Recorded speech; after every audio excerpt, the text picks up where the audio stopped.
Accident हो जाता है कि जिसमें ना चाहते हुए भी कि दूसरा कोई बंदा मर गया, राइट। हम नॉर्मल ड्राइव कर रहे हैं, सामने एकदम से कोई आ गया, तो उस केस में थर्ड पार्टी इंश्योरेंस कैसे काम करेगी? कि जब प्रोसेस के अंदर सबमिट डॉक्यूमेंट किए जाते हैं नॉर्मली कि हमने जो चीज़ है ये इंस्टेंट हुआ है, इसमें मेरा कोई नॉन इंटेंशनल नहीं था।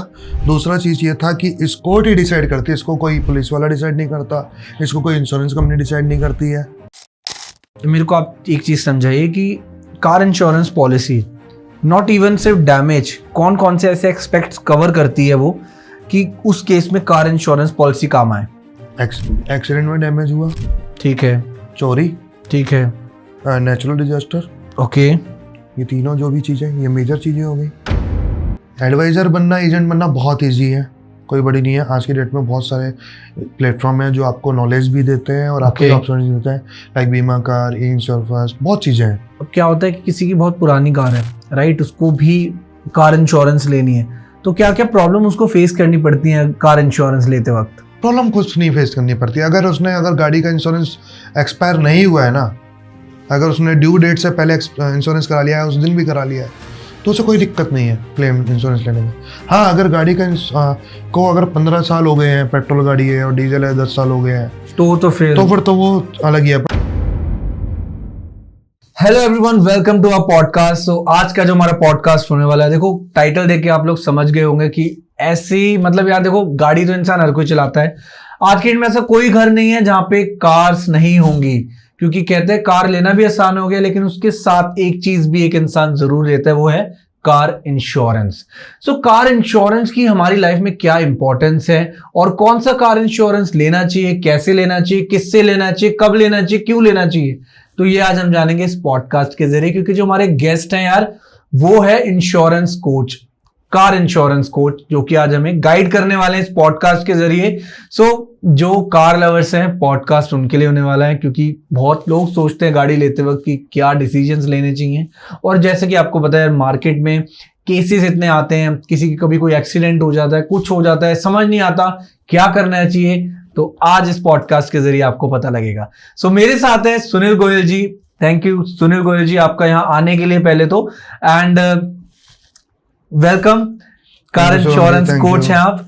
सो आप मेरे को आप बताइए कि कार इंश्योरेंस कितनी इंपॉर्टेंट है एक इंसान की लाइफ में, ये मैं आपसे जानना चाहता हूँ। सबसे पहले सबको मेरा नमस्कार। तो शुभम जी, जो आप ये क्वेश्चन पूछ रहे हैं कि कार इंश्योरेंस कितना इम्पोर्टेंट है, कार इंश्योरेंस इम्पोर्टेंस आज नहीं, बहुत पहले से है।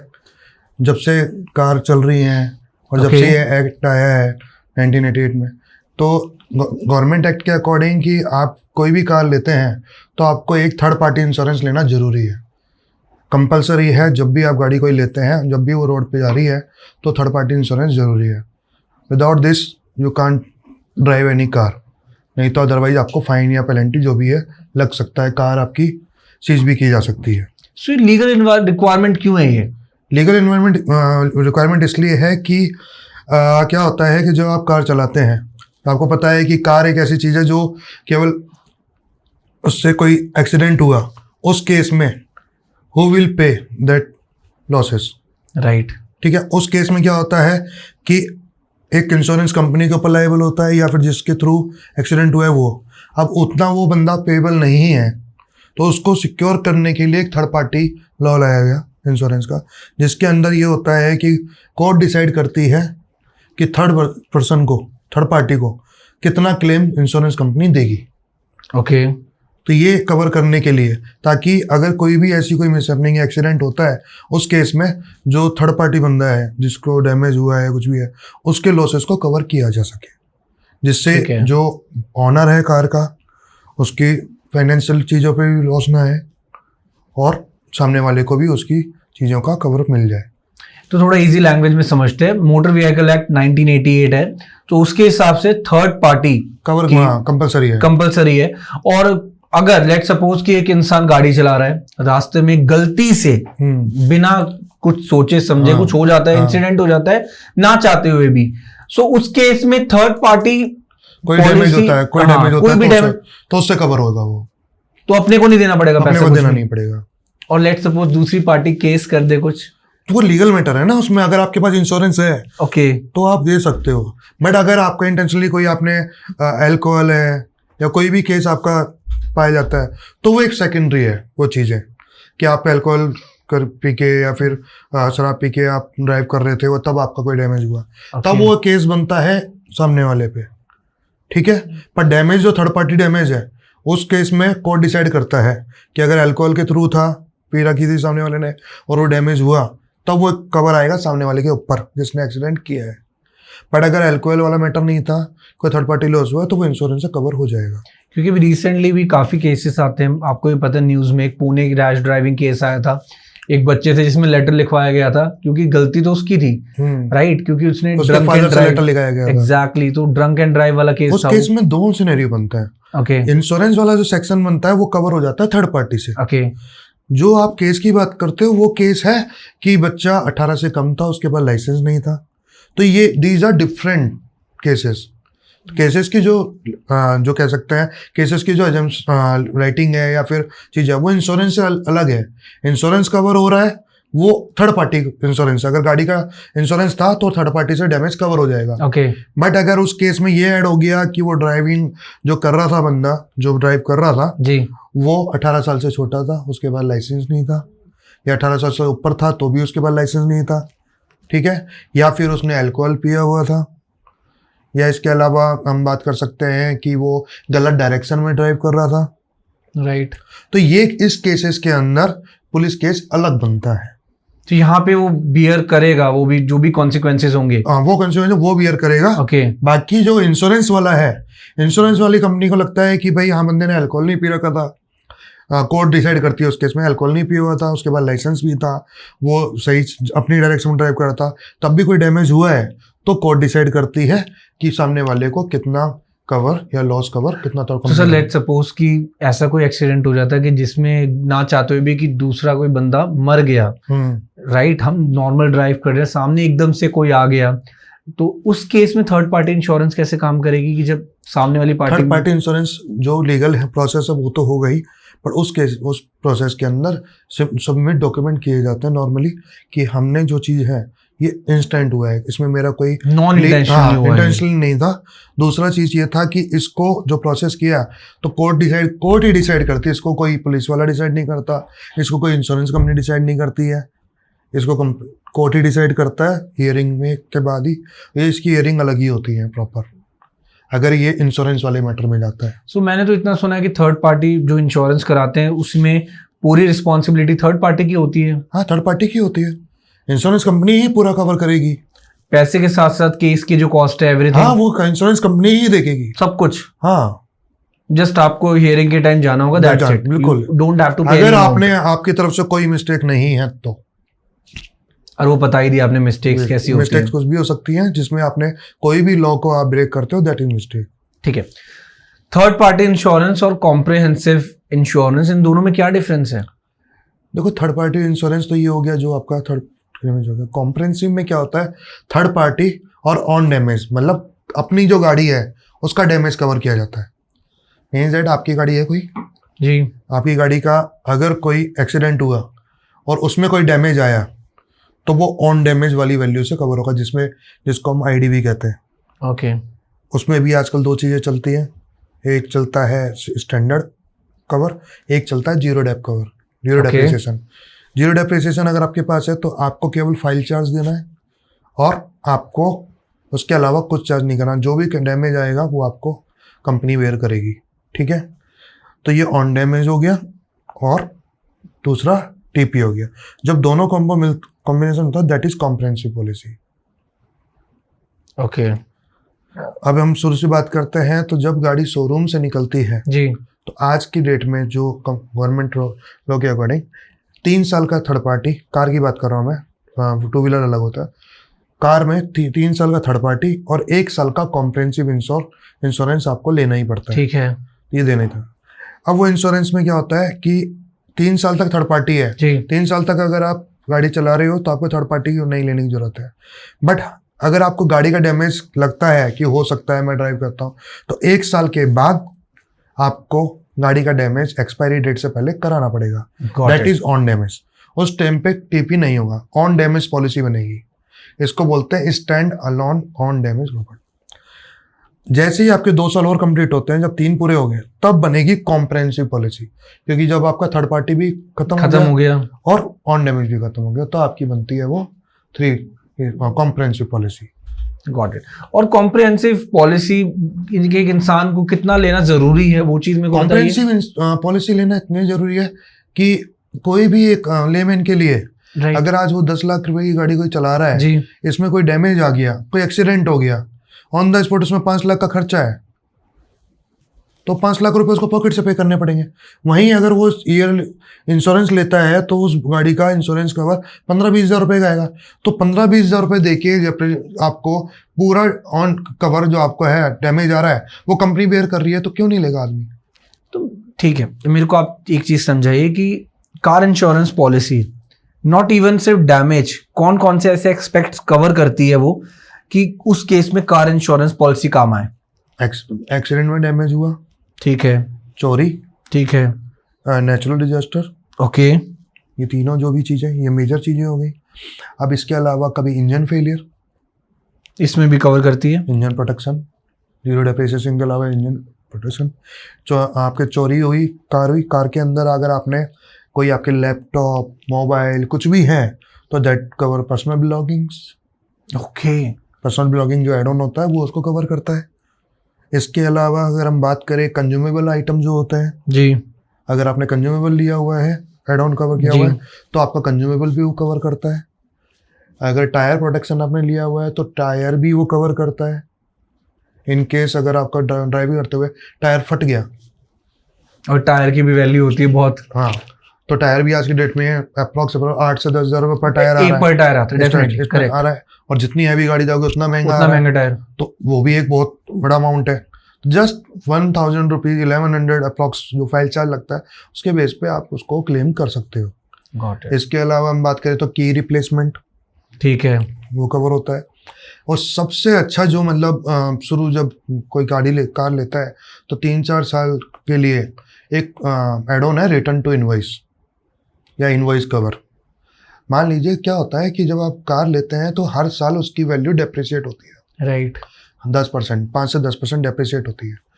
तो अब क्या हो रहा है कि 3 साल आपको हो गए गाड़ी को, आपकी 10 लाख की वैल्यू 8 लाख पे आ गई है, एग्जाम्पल ले रहा हूँ, 7.5 लाख पे आ गई है।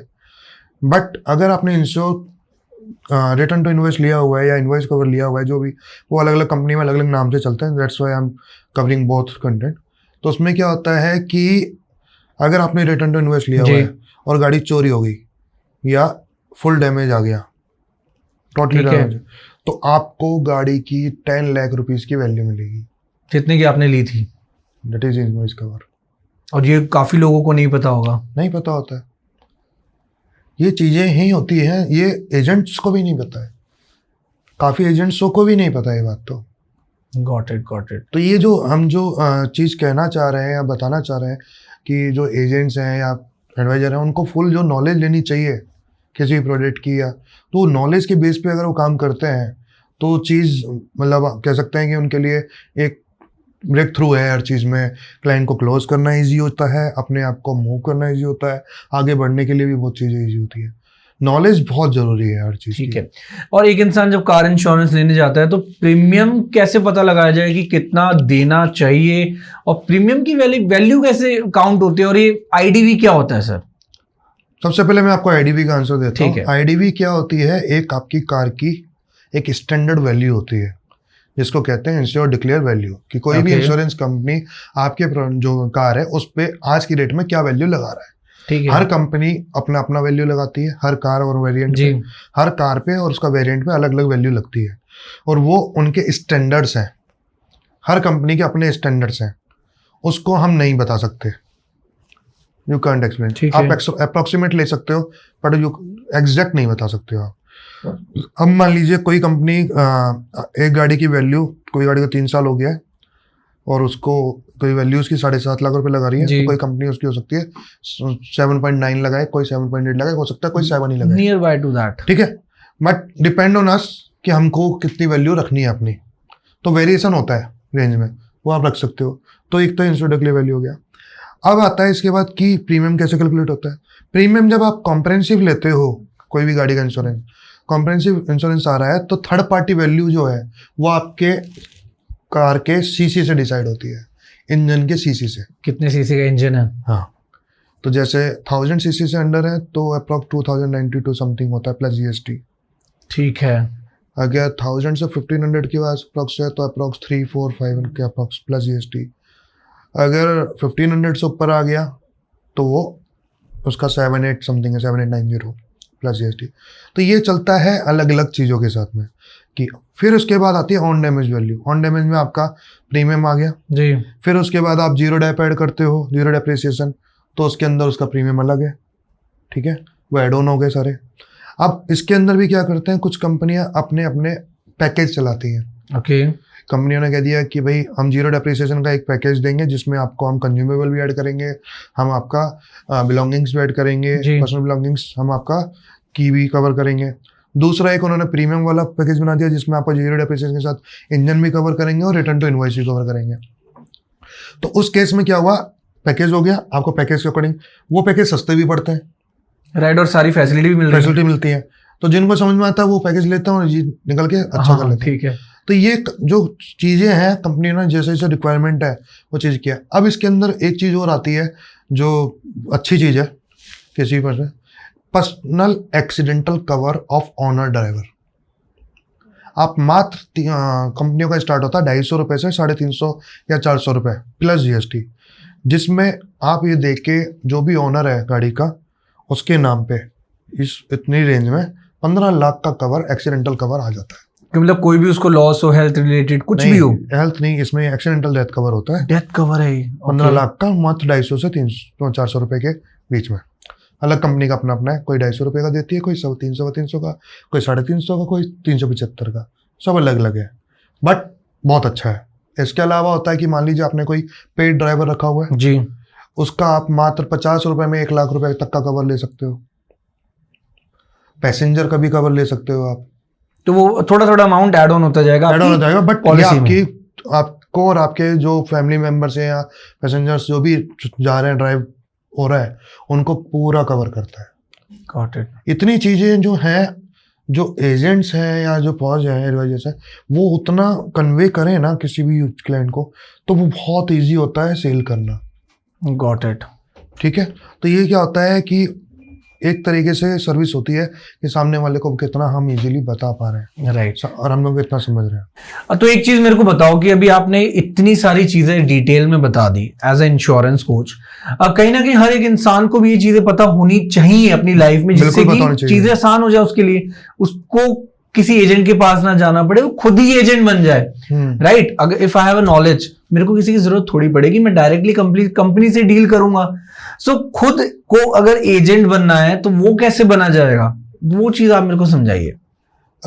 इसमें क्या होता है ना कि एजेंट बनना, खुद को एजेंट बनना या कैसे भी, आप एक समझिए कि कोई भी एक बंदा है, कोई भी जिसके पास एक कार है या जॉब कर रहा है, ठीक है, उसके फैमिली में कुछ तो इतना होगा कि इतने मेंबर तो होंगे कि 5-10 कार, 8-10 टू व्हीलर, इतने तो होते ही हैं, सब मिला के रिलेटिव्स हैं, इतना कहीं ना कहीं निकल ही जाता है जितना कहीं। तो अगर हम उसको बात करें कि आज अगर वो उस चीज़ को एक पॉजिटिव सेंस में लेते हुए और चले कि यार मैं उनकी कार का इंश्योरेंस कहीं ना कहीं तो कराता ही हूँ एज ए, या मान लिया आप फैमिली में अगर चीज़ में सबसे बड़े हैं या कोई भी हैं, तो आपको लगता है कि यार सब लोग मेरे से ही कराते हैं, यार तो मेरा इंश्योरेंस करवा देना या मेरा वो करवा देना। आप किसी के लिए तो हेल्प कर ही रहे हैं, उससे अगर 2 पैसे अगर आपको बनते हैं तो सामने वाले को, और 2 पैसे का फायदा आप उनको भी करते हो, तो सबके लिए अच्छा है। तो ये चीज़ क्या है कि इस चीज़ को समझना बहुत ज़रूरी है। एडवाइज़र बनना, एजेंट बनना बहुत ईजी है, कोई बड़ी नहीं है। आज की डेट में बहुत सारे प्लेटफॉर्म हैं जो आपको नॉलेज भी देते हैं और आपको ऑप्शन देते हैं, लाइक बीमा कार, इंश्योर फर्स्ट, बहुत चीज़ें हैं। तो अब क्या होता है कि इनको के साथ जाना, इनसे उतनी नॉलेज लेना और इसको करना, इसमें ऐसा नहीं है कि आपको डेडिकेटेड बहुत टाइम देना है। आप जैसे ट्रैवल है, आप मेट्रो में जा रहे हैं, आप कैब में जा रहे हैं, 10 मिनट आप लोगे इसमें चीज़ें करके, और आप अपनी पॉलिसी को भी थोड़ा एक बार स्टडी करोगे ना और उसको समझ के 2 मिनट में समझ में आ जाएगा। इतना बड़ा टफ टास्क नहीं है ये। बस क्या बना है कि कहते हैं ना कि इंडिया में बहुत सारी चीज़ें ऐसी हैं जो आउट ऑफ इंडिया तो बहुत अच्छी हैं, सब यूज़ कर रहे हैं और यूज़ अच्छे चल रहे हैं, इंडिया में उसको ज़बरदस्ती उनको टफ कर दिया गया है। माइंडसेट थोड़ा Mindset वैसा है। इंडिया में कार इंश्योरेंस गवर्नमेंट ने कंपलसरी कर रखा है, राइट। तो लोग ले लेते हैं, ठीक है, पर उसके बेनिफिट लोगों ने देखे हैं, तो अब लोग खुद आगे से ले लेते हैं। इसी तरीके से हम बात करें तो हेल्थ इंश्योरेंस या लाइफ इंश्योरेंस इंडिया में कंपलसरी नहीं है, बट जो लोग समझ रहे हैं, जिनको इसका समझ में आता है यूज, वो ले रहे हैं। पर जिस दिन अगर गवर्नमेंट कंपलसरी कर देगी तब तो लेना पड़ेगा, और आने वाले टाइम में गवर्नमेंट करेगी। ऐसा हो सकता है, बिल्कुल करेगी, क्योंकि गवर्नमेंट को भी दिखता है कि चीजों को कैसे इजी करना है और किस कंट्री को कैसे आगे ले जाना है। आज से पहले, जब बहुत सालों पहले जब कार इंश्योरेंस कंपलसरी नहीं था, नहीं कराते थे लोग, पर आगे बढ़ने के लिए, लोगों की लाइफ को सेव करने के लिए, लोगों के खर्चों को कवर करने के लिए इंश्योरेंस कंपनी को मोटिवेट किया गया। इंडिया में बाहर से भी कंपनियों को आती हैं, कार कोलैबोरेट करती हैं। कार लेना भी तो आसान हो गया आज की डेट में, तो ऑप्शंस बहुत आ गए हैं, बहुत चीजें हैं, सब चीज को लॉग आउट बनाना करना, तो वो सब चीज करने के लिए ही है। और एजेंट्स जितना टफ समझते हैं, हम लोगों को यही मोटिवेट करता है कि इसको ऑप्शन समझ के आप करना चाह रहे हो, करिए, बट आप ये समझिए ये एक आपके लिए कैरियर अपॉर्चुनिटी है। तो क्या प्रोसेस है इसका? सिंपल प्रोसेस है। आप किसी भी जो कंपनी, ब्रोकिंग कंपनी या डायरेक्ट कंपनी, जो भी एजेंट्स या चीज़ें प्रोसेस करती हैं, एजेंट बनाती हैं इंश्योरेंस के, आप उनके पास जाके या कनेक्ट करके, जैसे मैंने आपको एग्जांपल दिया 2-3 का, आप जा सकते हो। बीमा का, इंश्योर फर्स्ट और 1-2 छोटो कवर, बहुत चीज़ें हैं। उनके पास जाके आप इंक्वायरी करते हो, वो आपको सिंपल आपके डॉक्यूमेंट्स जो होते हैं, सिंपल जो KYC डॉक्यूमेंट है वो दीजिए और अपना आप कोड जनरेट करिए और आप करिए काम। और बेनिफिट भी अलग मिलेगा इसका, सब साथ वाले को भी और खुद को भी। Got it. और जितना आप ट्रांसपेरेंसी के साथ चीजें करेंगे उतना अच्छा है। ठीक है, सॉर्टेड है। तो आप मेरे को बताइए, नो क्लेम बोनस क्या होता है और ये कैसे मिलता है, कैसे, क्या है ये, थोड़ा सा बताइए। नो क्लेम बोनस कुछ नहीं है। नो क्लेम बोनस एक सिंपल है कि आपने एक इंश्योरेंस कराया जी, आज इस साल आपने गाड़ी के इंश्योरेंस में कोई क्लेम नहीं लिया, तो आप जो क्लेम नहीं लेते हैं तो अगली साल, नेक्स्ट ईयर, आपको कंपनी, आप जिस भी कंपनी में इंश्योरेंस कराते हैं नेक्स्ट ईयर, वो कंपनी आपको एक नो क्लेम बोनस अनाउंस करती है। नो क्लेम बोनस, तो उसमें पहले साल जब आपने गाड़ी परचेज करी तो आपका नो क्लेम बोनस 0 होता है। ओके, ऑब्वियस बात है, पहले ही फर्स्ट टाइम ले रहे हो। सेकंड टाइम पे जब आप सेकंड ईयर, जब आपने फर्स्ट ईयर आपने क्लेम नहीं लिया, तो सेकंड ईयर आपको नो क्लेम बोनस 20% होगा। और ये 20% नो क्लेम बोनस होता है ऑन डैमेज की वैल्यू पे। थर्ड पार्टी का इससे कोई लेना देना नहीं है, थर्ड पार्टी के प्रीमियम का। ठीक है, ऑन डैमेज का प्रीमियम पे आपका डिस्काउंट होता है, इसका लेना देना जीरो डैप और एड ऑन से भी नहीं है। ऑन डैमेज प्रीमियम की जो वैल्यू होती है उसी पे नो क्लेम बोनस लगता है। 20% हुआ। अगर आपने सेकंड ईयर भी नहीं लिया तो थर्ड ईयर आपको जो नो क्लेम बोनस मिलेगा वो 25% मिलेगा। तो ये नो क्लेम बोनस जाता है अप टू 50% तक। अप टू 50%, ठीक पर है। जब भी आपने क्लेम ले लिया तो ये नो क्लेम बोनस 0 हो जाएगा, फिर दोबारा नहीं ले सकते। नहीं, फिर जब आप उस साल आप क्लेम नहीं लोगे, अगले साल तो 0 हुआ तो नेक्स्ट ईयर 20 मिल जाएगा। तो ये ऐसा नहीं है कि नहीं मिलेगा, ठीक है। अगर आप जिस ईयर क्लेम नहीं लिया उस ईयर, नेक्स्ट ईयर में उसको 20% आपको फिर मिल जाएगा। ठीक है। मेरे को एक चीज समझाओ कि किसी को अगर क्लेम लेना है अपनी लाइफ में, कोई भी उसके साथ सीन हो जाए, तो क्या क्या डॉक्यूमेंट सबसे पहले रखे अपने पास, क्या प्रूफ्स हो, क्या प्रोसेस है, स्टेप बाय स्टेप थोड़ा सा समझा दो। प्रोसेस बहुत सिंपल है, ठीक है, कि आप जिस भी एजेंट्स के साथ आप पॉलिसी ले रहे हैं, इन्फॉर्म हिम हर। दूसरा, आप कंपनी के टोल फ्री नंबर पे कॉल कीजिए, ठीक है, अपने रजिस्टर्ड मोबाइल नंबर से या फिर किसी भी नंबर से अपनी पॉलिसी नंबर बताइए और अपना रजिस्टर्ड मोबाइल नंबर और ईमेल आईडी बताइए। ओके, ठीक है, और अपनी कॉल को लॉक कराइए। जब मान लीजिए कि आपका एक्सीडेंट कहीं पर भी होता है, वहीं से आप ये काम कर सकते हो। अगर आपको रोड साइड असिस्टेंस आपने लिया हुआ है तो हो सकता है वो आपको सर्विस रोड साइड असिस्टेंस भी दे दे ऑन द स्पॉट, उसी टाइम। ऑन द स्पॉट आपको टाइम लग सकता है आने में, कितनी डिस्टेंस पे हो, कहाँ हो, जो भी नियरेस्ट सेंटर होगा वहाँ से आपको असिस्टेंस दे देंगे। कई कंपनियां जो रोड साइड असिस्टेंस में आपको होटल फैसिलिटी भी देती है, स्टे की। हाँ, सम टाइम कि अगर आपका है, वो डिपेंड करता है आपकी लोकेशन पे, लोकेशन एंड आपका इंश्योरेंस किस लेवल का है। हाँ, इंश्योरेंस में आपने एड ऑन क्या क्या लिए हुए हैं उसके बेस पे। तो आपको 40 किलोमीटर तक की टॉइंग सर्विस मिल जाती है, कार को टॉइंग करने की। ओके, नियरेस्ट सर्विस सेंटर तक, जो भी उनका नो क्लेम होता है रजिस्टर्ड। पर आज पहले क्या होता था कि चैनल चलते थे कंपनियों के कि ये हमारे नेटवर्क में है या नहीं है। आजकल कंपनियां हर जगह कर लेती हैं, अपना ठीक है। जो इनका सर्वेयर होता है वो उनको वहाँ भेज के वो सारा काम करा लेती है। तो इतना टफ नहीं रहा है आज की डेट में। मेरी खुद की गाड़ी का डैमेज हुआ था ये यमुना एक्सप्रेसवे पे, तो मुझे फ्री सर्विस मिली वहाँ से। मतलब जस्ट बिकॉज आपके पास कार हाँ, इंश्योरेंस कार इंश्योरेंस था, रोड साइड असिस्टेंस था, उन्होंने मेरे को सर्विस दिया नियरेस्ट सेंटर तक, वहाँ तक मिला। वहाँ से मैंने गाड़ी को जितना भी ड्राइव करने लायक उसको बना सकता हूँ कराया उसने लोकली, और बाद में मैंने कराया उसके लिए। ठीक है। और क्या होता है कि अभी आपने एक्सीडेंट की बात करी, आपके साथ पर्सनल केस हुआ। अब क्या होता है कि किसी की बहुत पुरानी कार है, राइट, उसको भी कार इंश्योरेंस लेनी है, तो क्या क्या प्रॉब्लम उसको फेस करनी पड़ती है कार इंश्योरेंस लेते वक्त? प्रॉब्लम कुछ नहीं फेस करनी पड़ती। अगर गाड़ी का इंश्योरेंस एक्सपायर नहीं हुआ है ना, अगर उसने ड्यू डेट से पहले इंश्योरेंस करा लिया है, उस दिन भी करा लिया है, तो उसे कोई दिक्कत नहीं है क्लेम इंश्योरेंस लेने में। हाँ, अगर गाड़ी का को अगर 15 साल हो गए हैं, पेट्रोल गाड़ी है और डीजल है 10 साल हो गए हैं, तो फिर तो वो अलग ही है। बट उसको या तो फिर उसने पहले ही, अगर एनसीआर में नहीं है, अदर स्टेट में कहीं पर है जहाँ पर एक्सटेंड करा सकते हैं, तो वो अपनी आरसी को एक्सटेंड करा ले, फिर इंश्योरेंस ले सकता है। ठीक है। और थर्ड पार्टी इंश्योरेंस जो है कंपलसरी है, वो आपको लेना ही है। अगर गाड़ी आपको ड्राइव करनी है विदाउट एनी लीगल कॉन्सिक्वेंस, तो आपको थर्ड पार्टी इंश्योरेंस तो लेना ही जरूरी है। अगर आपको लगता है पुरानी कार हो चुकी है, डैमेज का मुझे दिक्कत नहीं है, मेरे को नहीं चाहिए, तो आप थर्ड पार्टी ले सकते हो। और रिसेंटली अभी एक केस आया था, बहुत ही ज्यादा वायरल हुआ था रिसेंटली। आपको पता है दिल्ली में बहुत बारिश हुई है, नोएडा, यूपी, एवरीवेयर, गुड़गांव, मतलब थोड़ी सी बारिश आती है पानी भर जाता है। एक इंसान ने नई गाड़ी निकाली थी शोरूम, लेकिन वो गाड़ी थी ईवी। अब उसने किसी ऐसी लोकेशन पर ले गया कि उसकी गाड़ी हाफ पूरी डूब गई, जिसकी वजह से उसकी गाड़ी की बैटरी खराब हो गई। बिल्कुल। अब वो इस खुशी में था कि मैंने तो चलो पॉलिसी ली हुई है कार इंश्योरेंस, मैं क्लेम ले लूंगा और मेरे को पैसे मिल जाएंगे वापस, मेरी गाड़ी तो पूरी खराब हो गई, अब तो चल नहीं सकती है। अब जब वो कंपनी के पास गया, कंपनी ने क्लेम लेने से मना कर दिया। उसने कहा कि हम बैटरी की, मतलब बैटरी कवर नहीं करते इस केसेस में, अगर बैटरी आपकी खराब होगी ये इंश्योरेंस पॉलिसी की क्लेम में नहीं आती।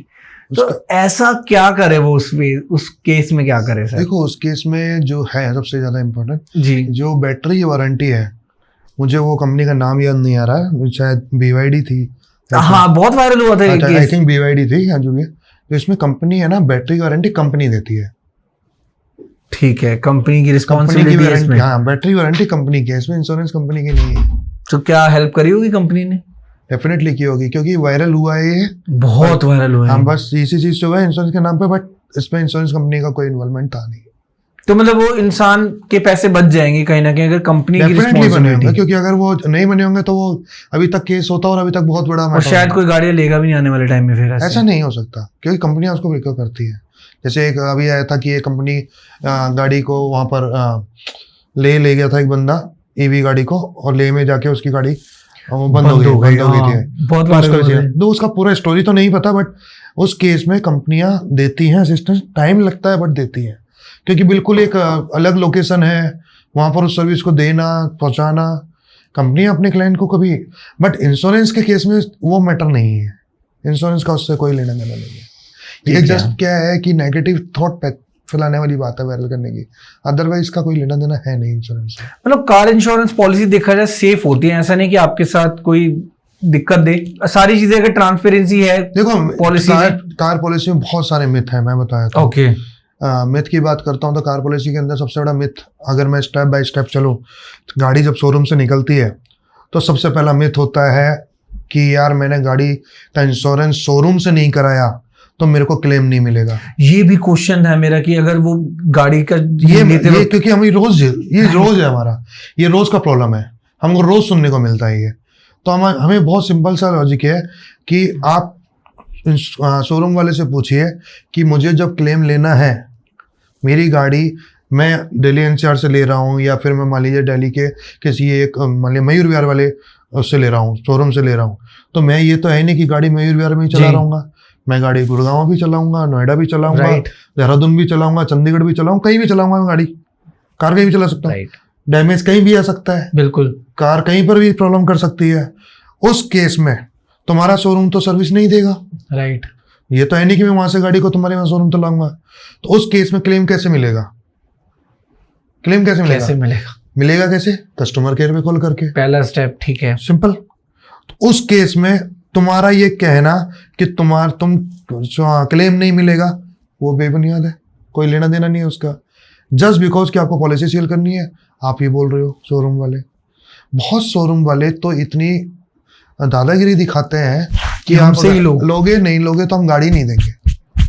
इसके लिए मैं सबको ये कहना चाहता हूँ, या जो भी एजेंट या जो भी सुन रहे हैं, कि ये आप वहाँ पर बोल सकते हो, क्लाइंट भी बोल सकता है कि अगर नहीं करोगे तो मैं इस बात को कहीं पर भी कंप्लेन कर सकता हूँ, आपकी कंपनी में भी कंप्लेन कर सकते हो आप उस शोरूम की।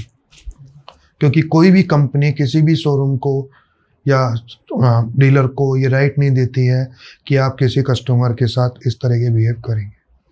ये बिहेव शोरूम वाले भी बहुत कम करते हैं, जस्ट सेल्समैन होते हैं वो ही ऐसा करता है टू सेल देयर कार। पहला मिथ यहाँ पर, ठीक है। दूसरा, अगर आप कंपेयर करते हो वहाँ के इंश्योरेंस से, शोरूम के इंश्योरेंस से, और दूसरा जो आपके किसी भी एजेंट से या फिर आप कहीं भी किसी भी पोर्टल से जाके देखते हैं, तो उसमें प्राइस में डिफरेंस आएगा आपको, वो उस प्रीमियम कम होंगे। सो मतलब जो कंपनी है, कार कंपनी, वो ज्यादा पैसे लेती है इंश्योरेंस कराने के एज कम्पेयर टू आउटसाइड। बिल्कुल, ये लेती हैं, और उसमें क्या करते हैं, जब आप उनको ज्यादा प्रेशर करते हो उसी में वो डिस्काउंट करके कि हमने आपके लिए डिस्काउंट कर दिया। जबकि आप जो देखोगे तो डिस्काउंटेड प्राइस भी मार्केट प्राइस से ज्यादा होगा। सो मतलब लोगों को बाहर से ही करानी चाहिए गाड़ी लेने के बाद बिल्कुल। आप इससे ये नहीं कि हम कह रहे हैं, आप पहले प्रैक्टिकली चेक करिए और इसको देखिए। कहीं ना कहीं कस्टमर ये भी तो सोचता है कि यार रिलेशन भी खराब हो सकते हैं कंपनी से। कंपनी से रिलेशन थोड़ी ना होता है। कंपनी से का रिलेशन क्या है? कंपनी का तो कोई बंदा, शोरूम से जो आप बात कर रहे हो, शोरूम में जो बंदा, उसमें रिलेशन क्या है? रिलेशन आपके सर्विस सेंटर से है, राइट। वो कार में ठीक करने, और कार उनको ठीक करनी है, रिलेशन नहीं, कार ठीक करना उनकी जिम्मेदारी है। कार जो ठीक करना उसमें जिम्मेदारी है, बिल्कुल। क्योंकि कार आपने कोई कंप्लेंट दी है, तो जब तक ठीक नहीं होगी तब तक ना उसको आप एक्सेप्ट करोगे ना चीज है। और अगर आती है तो आप उसकी कंपनी में भी कंप्लेंट कर सकते हो, बिल्कुल। उसका इंश्योरेंस से कोई लेना देना नहीं है। और जो कंपनी की इंश्योरेंस कंपनी है, वो उसकी जिम्मेदारी है कि अगर कोई सर्विस सेंटर जहां पर उसको क्लेम लेना था, वहां से अगर वो क्लेम लेने के बाद गाड़ी ठीक नहीं है तो वो उसकी जिम्मेदारी है। तो क्लाइंट तो एनी हाउ सेफ है। ये केवल डर बनाते हैं। डर बनाते कैसे हैं कि आज की जनरेशन में जो बंदे हैं, जो हमारी जनरेशन है, वो नहीं डरेगा, पर हमारे जो पेरेंट्स हैं वो डर जाते हैं।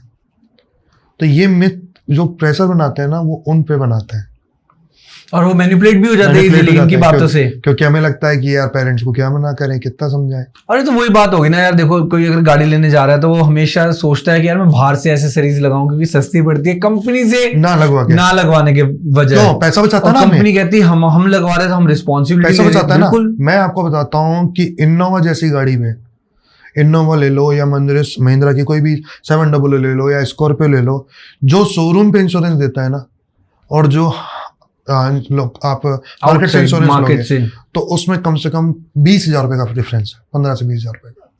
बहुत ही बड़ा डिफरेंस है। ऐसा अगर मैं बात करूं, किसी एजेंट को बात करूं, एजेंट देता है तो एजेंट 15-20,000 को वो डिफरेंस, और बाकी जो उस पे उसको जो इनकम होती है वो अलग। तो सोचो कितना बड़ा डिफरेंस है। सो ऐसा क्यों होता है? लेकिन क्यों, उनपे क्या राइट है ऐसे इतना अमाउंट चार्ज करने का? कोई राइट नहीं है। वो तो वही बात है कि मेरा जो सामान है मैं कितने का बेचूं, मेरी मर्जी है। सही कह रहे हैं आप, ठीक है। पर as a customer point of view आप सोचिए ना, वो 20,000 रुपए बचते हैं आपके, तो 20,000 रुपए में आपको जो भी आपको लगाना है, क्रोम लगवाना है, या आपको कोई कोई काम गाड़ी में हो जाएगा, सीट कवर लगवाना है, या फिर आपको साइड में वाइजर वगैरह, कुछ भी आप कर सकते हो। जो आप सोचते हो कि आपको लगवाने की जरूरत थी, यार पैसे नहीं बचे मैं लगवाता, उसके लिए 2 महीने 4 महीने वेट करते हो, आप सेम डे कर सकते हो। और अगर आप खुद ही एजेंट हो, खुद ही आपको नॉलेज है कैसे क्या चीज करनी है, then you are good to go. आपको तो सब पता चल जाएगा पहले ही। नहीं, एजेंट है या फिर आप किसी आपके फैमिली में कोई है तो कुछ डिस्काउंट आपको उसमें भी मिल सकता है, चीजें कर सकते हो, बहुत चीजें करने के लिए। ये जस्ट अवेयरनेस नहीं है उन चीजों की लोगों के पास, और थोड़ा उस चीज को डरते हैं। आप सोचो, हम यहाँ बैठे बैठे जम्मू की गाड़ियां भी कर देते हैं, शोरूम से निकलने वाली, शोरूम से जम्मू से गाड़ी निकल रही है, वो हम यहाँ बैठे बैठे करते हैं, इंश्योरेंस उनकी। हाँ, लोग ट्रस्ट कर रहे हैं, शायद ये भी रीजन है। जो ट्रस्ट कर रहे हैं। आप हमारे पास डेली की average 30-40 policy car insurance new car के हो रहे होते हैं, एवरेज। और देखा जाए जिन लोगों को ये चीजें पता चल गई हैं वो फिर अपने कलीग्स को, अपने फ्रेंड्स को, अपने रिलेटिव्स को भी रिकमेंड करता है। बिल्कुल, हमारे पास डायरेक्ट कॉल्स आते हैं। अब डायरेक्ट कॉल्स आते हैं, लोगों ने रिजल्ट देखे हैं, एजेंट्स के भी तो आते ही हैं क्योंकि जितने भी, मैं मोस्टली बताता हूँ, मेरे पास मैंने जितना भी एजेंट्स पे या काम किया है, लोगों को गाइड किया है इस चीज़ के लिए, उसमें सारे लोग ऐसे हैं, मतलब 80% लोग की बात करता हूँ, जो कहीं ना कहीं अच्छी कंपनियों में जॉब करते थे। लॉकडाउन में मैटर हुआ, जब लॉकडाउन हुआ तो लोग घर पे थे, हमने एक ये प्रोग्राम स्टार्ट किया था और लोगों ने कनेक्ट करना स्टार्ट किया जी। उस टाइम लोगों ने कहा यार टाइम पास है, चीज़ें ठीक है, अभी कुछ कुछ पैसे बन रहे हैं चीज़ें, पर लोगों को हमने इतना एक प्रोसेस से समझाया, चीज़ें एग्जीक्यूट की, तो उनको समझ में आया कि यार ये तो मेरे लिए एक तरीके से अपॉर्चुनिटी की, मैं अपनी फैमिली को भी टाइम दे सकता हूँ, मैं टाइम बाउंडेशन से भी हट सकता हूँ, और ये मैं करियर भी बना सकता हूँ। तो लोग कर रहे हैं और अच्छा कर रहे हैं। अब लोग ऐसा भी कर रहे हैं कि यार जॉब भी कर रहे हैं और इसको भी कर रहे हैं, क्योंकि इसमें इतना प्रॉब्लम है नहीं, राइट, टाइम इतना टेकिंग नहीं है, टाइम लेता नहीं है इतना, और एक नेटवर्क बन गया तो वो सब चलता रहता है। आप सोचो, आपने आज 100 गाड़ी 100 कार कर ली एक साल में, नेक्स्ट ईयर उनके रिन्यूअल आएंगे, पर नेक्स्ट ईयर आप कुछ गाड़ियों और ऐड ही तो करोगे और सेम क्लाइंट बन गया आपका, फिर उस बंदे को आप कुछ और भी चीजें दोगे, हेल्थ भी दोगे, लाइफ भी दोगे, इसके अलावा आप जनरल इंश्योरेंस में बहुत सारी चीजें, ग्रुप इंश्योरेंस हो गया, फायर इंश्योरेंस हो गया, प्रॉपर्टी इंश्योरेंस हो गया, बहुत सारी चीजें करने के लिए। ये इतना कोई सोच नहीं पाता है। अगर आप सोचने लगे तो आप अपने एक बंदा अपने में एक जो पैकेज की आप सोचते हैं कि यार एक बंदा, बच्चे ने पढ़ाई करी, फैमिली सोचती है यार इसका बच्चे का पैकेज 20-25 लाख रुपए का लग जाए, साल का लग जाए या 10 लाख का लग जाए। अगर आप जनरली बात करो तो 10 लाख का 15 लाख का पैकेज, तो आप हम बात करें तो हम 3 महीने के चेक होते हैं, एक बंदे का 3 महीने का चेक होता है। तो बेसिकली स्कोप भी बहुत है, अगर लोग इसको एज अ करियर भी ऑप्ट करना चाहे, आप उनकी हेल्प कर सकते हो पूरा, वो आपको रीच आउट करे, आप उनको समझा सकते हो इंपॉर्टेंस कार इंश्योरेंस को कैसे सोल आउट करना है, बिल्कुल करना है। कार इंश्योरेंस तो एक ऐसी चीज है कि जो सामने वाले को चाहिए ही चाहिए, राइट, ठीक है, और गवर्नमेंट ने भी लीगल करा हुआ है, गवर्नमेंट ने तो, हाँ उसी वजह से बता रहा हूँ, गवर्नमेंट लीगल किया हुआ है तो चाहिए ही चाहिए। दूसरा उसको समझ में आता है कि यार अगर कार में कुछ डैमेज हो गया तो मुझे कवर मिल जाएगा, मेरी पॉकेट से नहीं लगेगा, ठीक है। तीसरा चीज क्या है ना कि कार इंश्योरेंस को बस आपको सही तरीके से पिच करना है जी, और आपको सही जो प्रीमियम है वो उसको बताना है, कॉम्पिटिटिव प्रीमियम उसको बताना है। आपने बोला तो कुछ 4 कंपनियां जो है ये दे रही हैं, इनमें से क्या बेस्ट है, कवर करके सब चीजें आपको वो देना है, और अपने हिसाब से आप कस्टमाइज भी करा सकते हो। आपने काफी क्लेम्स ही बता दिए, की के हो गए, फीचर्स, इंजन कवर हो गया, बिल्कुल जो आपको जो चाहिए वो लीजिए, उसके हिसाब से करिए कवर, कोई इशू नहीं है। चीजें क्या है ना, सबसे ज्यादा दिक्कत क्या है लोगों को, लैक ऑफ नॉलेज, और कुछ नहीं है। हर कोई जाता है जाके अपने पुराने बंदे से जाके करा लेता है। अभी आप टीवी पे ऐड देखते होगे, अरे तूने यहाँ से नहीं लिया तो नुकसान कर लिया कंपनी का नाम नहीं दे रहा मैं, बट बेसिकली ऐड चलते हैं, ऐड बहुत कंपटीशन देख रहे हैं, क्यों नहीं, क्यों, रेट है कॉम्पिटिटिव, बहुत ज्यादा कॉम्पिटिटिव है, बट लोगों को क्या है, जनरली जो पुराने एजेंट्स बैठे हैं उन्होंने क्या कर रखा है कि भाई मेरा क्लाइंट है, कहीं जाना नहीं है, ठीक है, तो इसको जो देना है कमीशन ज्यादा बने, क्योंकि वो दूसरी जगह लेगा ही नहीं, प्रीमियम चेक ही नहीं करेगा। पर जैसे जैसे लोग प्रीमियम चेक करने लगे हैं, लोगों का उभरम हटने लगा है। एंड आई गेस आने वाले टाइम में भी ये चीजें बदल जाएंगी, बहुत ज्यादा लोगों को इंटरेस्ट खुद ही पता लग जाएगा कि यार एक एजेंट भी कैसे बना जाता है और कैसे अपने पैसे बचाए जा सकते हैं। सुबह में सबसे आपको आज आप बैठे हैं 2025 में, मैं ज्यादा बड़ी नहीं बात करता, 2028 से 29 तक, 2028 और 29 में तक, ये जो एजेंट का जो सेक्शन है, ये एज ए ऑप्शन जो चला रहे हैं लोग, ये एज ए कैरियर आ जाएगा। इसमें लोग इसी को ही यूज करेंगे। लोग एमबीए करने जाते हैं, इंश्योरेंस वाली एमबीए वाली सेक्शन से हटते हैं, या मार्केटिंग में चले जाएंगे, एचआर में चले जाएंगे, एडमिन में चले जाएंगे, या फाइनेंशियल में चले जाएंगे, इंश्योरेंस वाले से हटते हैं। मजबूरी वाला कोई करता है, और जब वो करके आता है तब वो भी उससे हटने की कोशिश करता है। बट देखना आने वाले टाइम में एमबीए हो या कोई भी इंश्योरेंस से रिलेटेड कोई भी एजुकेशन प्रोग्राम होगा ना, जो एजुकेशन प्रोग्राम आज भी चलते हैं बट कम चलते हैं, वो धीरे धीरे इंक्रीज होंगे, और इसके अंदर जो कैरियर होगा, लोग अच्छे आज आप किसी भी जो भी सक्सेस बंदा है ना इंश्योरेंस में, उस बंदे की इनकम किसी भी आप बड़े से बड़े कंपनी के सीनियर प्रोफाइल के बंदे से मैच कर लो, उससे ऊपर ही होगा। मतलब मिथ ही है जो बेसिकली कहा जाता है कि एजेंट्स के बारे में, मेरे हिसाब से बिल्कुल मिथ है, रियलिटी कुछ और है। आप ढूंढो, आप आप अपने सर्किल में भी 5 लोग ढूंढो जिसने अच्छा कर रखा है, जिसने उसको पूरा करियर बना रखा है, लाइफ उसी वही काम करते हैं, कुछ छोड़ उसकी सैलरी पूछो तो फिर उनकी इनकम पूछो या पता करो या उनके लाइफस्टाइल से आइडिया लगा लो, आप कर सकते हो, तो आप देख लो कि क्या है। Got it. एंड काफी अच्छे से आपने चीजों को समझाया कार इंश्योरेंस के क्योंकि बारे ये में। है ना, केवल मैं कार इंश्योरेंस आज बात कर रहा हाँ हूँ। जी, हाँ जी। कार इंश्योरेंस में केवल कार इंश्योरेंस, क्योंकि बहुत बड़ा सेगमेंट है। आज हम कार की बात कर रहे हैं, इसमें कमर्शियल व्हीकल अलग है, टैक्सी का भी अलग है, 2 व्हीलर का अलग है, तो ये बहुत चीजें हैं। और आप सोचो कि हमारे चारों तरफ ही है, राइट। बट इससे लोगों को क्या लगता है यार, फैमिली को क्या लगता है, अरे इंश्योरेंस का काम करेगा, अरे तू पॉलिसी बेचेगा। चीज़ें बेच ही रहे हो आप, चाहे आप किसी भी कंपनी में हो, सॉफ्टवेयर इंजीनियर हो, चाहे मार्केटिंग में हो, आप हर चीज़ बेच ही रहे हो। आप अपने आप को बेच के सॉफ्टवेयर डेवलपर बन गए हो, राइट। एक अमाउंट देख के, क्योंकि आप उसके लिए काम तो कर ही रहे हो ना, कुछ भी चीज़ आप बेच ही रहे हो। तो ये तो अपना बेचने का तरीका है, एक फिजिकल प्रोडक्ट है, एक वर्चुअल प्रोडक्ट है, राइट। और कुछ नहीं है, इसमें अलग डिफरेंस है ही नहीं।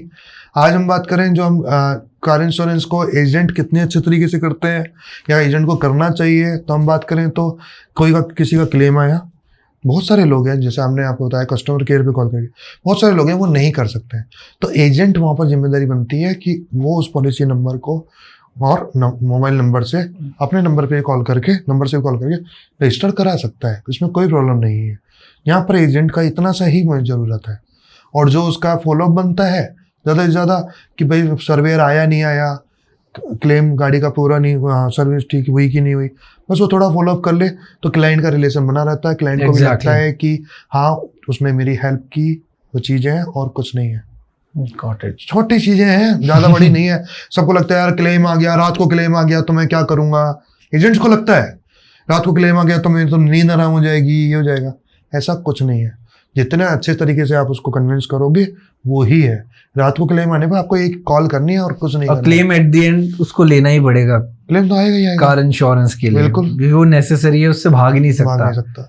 बहुत सही, ठीक है। एंड डेफिनेटली कार का जो सेगमेंट है बहुत ही ज्यादा वास्ट है, आपने जैसे बात करी, हम ऑटो भी हो गए, 2 व्हीलर्स हो गए, ईवी की भी हमने थोड़ी सी बात करी। ईवी देखो, आप ये मान लो कि ऑटोमोबाइल जो सेक्शन है, अब हम कार को हटाते हैं, ऑटोमोबाइल की बात करें, तो आप ऑटोमोबाइल में सोचो ना क्या क्या है। आप 2 व्हीलर है, 2 व्हीलर में ईवी भी ऐड हो गया, अब तो आप सबके साथ ईवी ऐड कर सकते हो। ऑटो हो गया, जो ऑटो रिक्शा हो गया, इसमें ई रिक्शा भी हो गए, हम तो ट्रक्स की भी बात कर सकते हैं, कितने हैवी व्हीकल्स हो गए, आप छोटे हाथी से लेकर आप इसके अलावा ट्रक हो गए, बस हो गए, ट्रोले हो गए।